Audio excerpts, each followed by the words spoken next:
বৰ্তমানে চৰকাৰখনে জানে যে প্ৰত্যেকগৰাকী নাৰী শক্তিশালী হ'ব লাগিব, যাৰ বাবে তেওঁলোকে অৰুণোদয় দিছে। পাইছিল নে আপোনালোকে?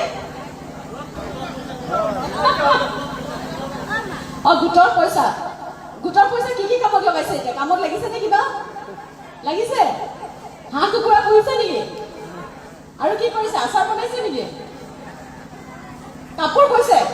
কাপোৰ দেখুৱাব দেই মোক, ময়ো কিনিম। আপোনাৰ লগৰে তেতিয়াহ'লে ময়ো এগৰাকী, ময়ো গামোচা কৈছোঁ। ময়ো বাইদেউক এগৰাকীমান লগত লৈ হাতেৰে বোৱা গামোচাবোৰ খুব মৰম লাগে, লাগে নাই বাৰু? যিমানে মেচিনত বোৱা কাপোৰ নহওক, হাতেৰে বোৱা বস্তুটো মৰম বেলেগ। মই হাতেৰে বোৱা গামোচা বনাই আছো এতিয়া। আজি মই কিন্তু ভাষণ দিব খোজা নাই, মই পুনৰবাৰ কৈছো, মই এনেই ঘৰুৱাকে কথাহে পাতিব খুজিছো। কাৰণ কোনেও আচলি শুনাৰ আজিকালি গুৰুত্ব নাই, কাৰণ ইতিমধ্যে পালে ৰাইজ সুখী, ৰাইজৰ মুখ দেখিলে গম পাই যে তেওঁলোকে কি বিচাৰি আহিছে। আজিৰ দিনটোত কেৱল মাত্ৰ মই ক'বলৈ আহিছো যে আমি আগৰ দৰে সদায় আপোনালোকৰ লগত আছো, আপোনালোকে আশীৰ্বাদ কৰক। পীযুষ হাজৰিকাদেৱে সদায় সপোন দেখিছে যে জাগিৰোড সমষ্টিটো অসমৰ উন্নত 5টা সমষ্টিৰ ভিতৰত এটাকৈ গঢ়ি তুলিবলৈ, সেইটো যাতে কৰে। তেওঁ আপোনালোকক নিজৰ বুলি ভাবে, সেয়েহে তেওঁ যেতিয়াই শুনে কাৰোবাৰ যদি ঘৰৰ কোনোবা এজন হস্পিটেলত আছে বুলি শুনে, সেই হস্পিটেলখন লাগিলে নগাঁৱতে হওক, লাগিলে মৰিগাঁৱতে হওক, লাগিলে গুৱাহাটীতে হওক, বিচাৰি বিচাৰি আমাৰ পৰিয়ালৰ মানুহ এজনে গৈ কিন্তু কিবা এটা পইচা দি আহে নাই বাৰু?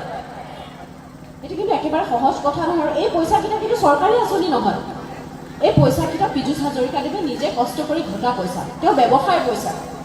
তেওঁ যে পইচাকেইটা দিয়ে, তেওঁ জানে যে এখন ঘৰত কোনোবা এজন অসুখীয়া মানুহ থাকিলে কি অৱস্থা হয় সাধাৰণ ঘৰ এখনৰ। সেই কথাটো উপলব্ধি কৰিব পাৰে কাৰণে তেওঁ সদায় আপোনালোকৰ কাষত থাকিব খোজে। যেতিয়া শুনে যে কাৰোবাৰ ঘৰত কোনোবা ঢুকাইছে, কোনোবা এজন পঠিয়াই কিবা এটা পইচা দি বা কিবা এটা বস্তু দি মাথা লগাবলৈ চেষ্টা কৰে। আজি চাওকচোন, কলং, কপিলি, কিলিং, পকুৰীয়া সকলোতে কিমান ভাল ভাল মথাউৰি হৈছে নাই বাৰু? ইয়াততো ৰাস্তা হৈছে নাই? অসম মানে ৰাস্তা হৈছে নাই ইয়াতে? এইটো চেংচন হৈছে, এতিয়া কেইদিনমানৰ পিছত ধুনীয়া হৈ যাব। আৰু মই গৌৰৱেৰে কওঁ আজি যে জাগিৰোড সমষ্টিত ক'তো 3-4 কিলোমিটাৰ বুলি বেয়া ৰাস্তা আজি দেখিবলৈ নাই। হয়তো ক'ৰবাত অকণমান সৰু এটুকুৰা ঠাই হ'ব পাৰে। আগতে যেনেকৈ আছিল যে এই 3 কিলোমিটাৰ বেয়া, এই 4 কিলোমিটাৰ বেয়া, আজিকালি সেইটো ৰূপ নাই। আৰু যি অকণমান আছে সেইখিনিও অহা সময়খিনি পীযুষ হাজৰিকাদেৱে সম্পূৰ্ণ কৰি দিব। যিদিনাখন নমিনেশ্যন আছিলে, আপোনালোকৰ মাজৰে হয়তো বহু লোক গৈছে।